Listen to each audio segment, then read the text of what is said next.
Well, brace yourself, fellas, because the Command Performance mailbag this week revealed for the first time a real honest-to-goodness threat.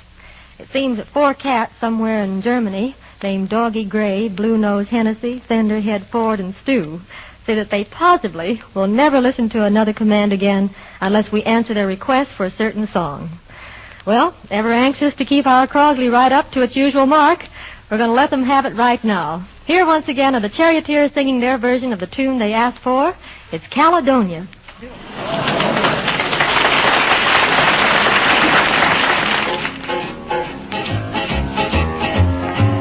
Well, I'm walking with my baby. She's got great big feet, long, lean, and lanky. Ain't had nothing to eat, but I love her. Love her. Well, I love her just the same. Crazy about that woman, just because Caledonia is her name. Caledonia, Caledonia, what makes your big head so hard? Hard? Do, do, do, do. Crazy about that woman, 'cause Caledonia is her name. Now, all the boys down on the block told me to leave old Caledonia alone. Say that gal ain't no good. She's evil, and she's a juice head besides. She'll drink up a whole lot of Sneaky Pete and want to cut up all your clothes. You wake up in the morning, there she is standing over you with a pan of hot grease, trying to pour it in your ear or something. Do it every time. Caledonia, Caledonia, what makes your big head so hard? Whoa!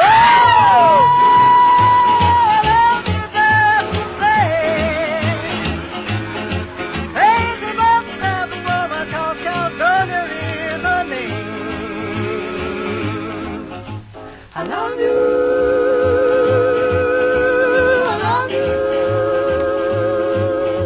I love you, love you just the same. I reiterate, I love you, I love you, I love you, 'cause Caledonia is your name.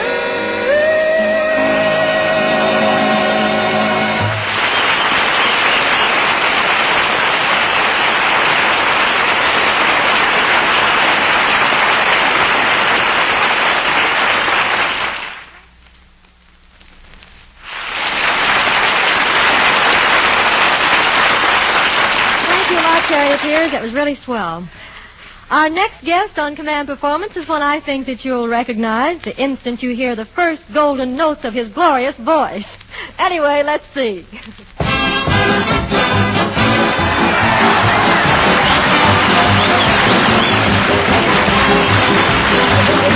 Just heard from the Charioteers. You've got to start off each day with a song. Now even when things go wrong, why you feel better, you'll even look better. Mammy's little baby loves one meatball. Mammy's little baby loves one meatball. Wait a minute, hold it. Don't you mean Mammy's little baby loves shortening bread? Sorry, Ken, you get no shortening bread with one meatball. But, howsoevertheless, I'm glad to see you, Ken. I've got a date tonight, and I'd like to borrow your car. Well, you're more than welcome to it, Jimmy, but I think I ought to warn you, there's no gas in the car. So what? Who wants to drive? I love that kind of carrying on. Now, look, Jimmy, isn't it about time you stopped fooling around with women and settle down to your career? You'd rather work hard than go out with girls, wouldn't you? How could anyone look so intelligent and talk so stupid? Ushers, stand erect. Add a little class to the journey.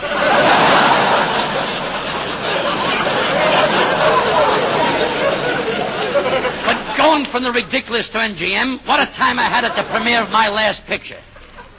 All night long, I rubbed elbows with Clark Gable, Jose Itebe, Melchior, Van Johnson, and everybody. Jimmy, you rubbed elbows with all those celebrities? I had to. They wouldn't shake hands with me. That's the conditions that prevail.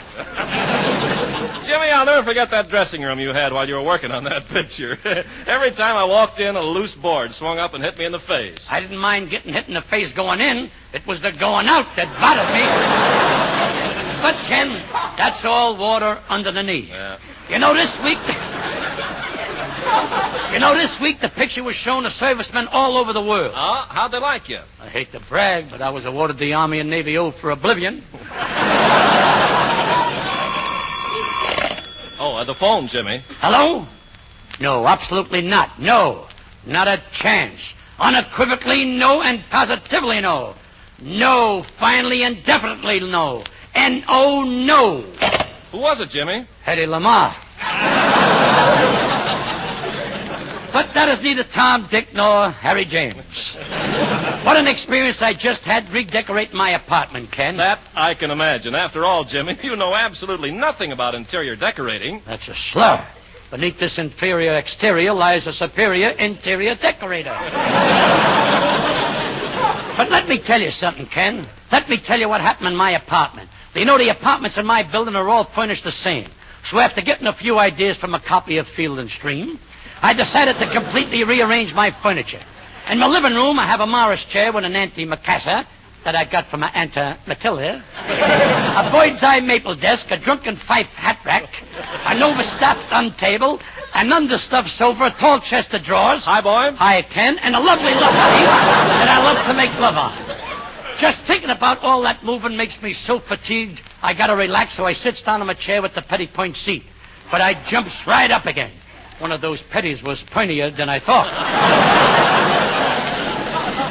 Nevertheless, I switches the Morris chair with the love seat, the understuffed sofa with the bird's eye maple desk, the overstuffed end table, and the drunken fife hat rack. And under the arch, I places the tall chest of drawers. Hi, boy. Hi, Ken. Now my interior is decorated in true Durante style. I looks around the room, and what do you know? My bird's eye desk is now cockeyed maple. It got too close to the drunken fife. So once again, I drags the Morris chair to the understuffed sofa and drags the understuffed sofa to the tall chest of drawers. Hi, boy. Hi, Ken. And I drags the tall chest of drawers to the cockeye maple desk.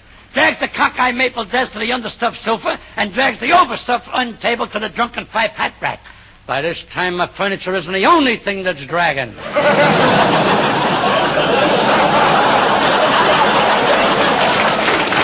Everything is in place except one piece of furniture, the tall chest of drawers. Hi, boy. Hi, Ken. So I picks it up, places it on my back, starts across the room, and bang, I trips over my hooked rug. I never should have hooked it in the first place. Down I go, and down crashes the tall chest of drawers. Hi, boy. No, it's now two low boys. Low boy? Low, Ken. Just then the door opens, and who walks in? My downstairs neighbor, Mr. Pasternak. He takes one look at the broken furniture and then gives me a nose to match.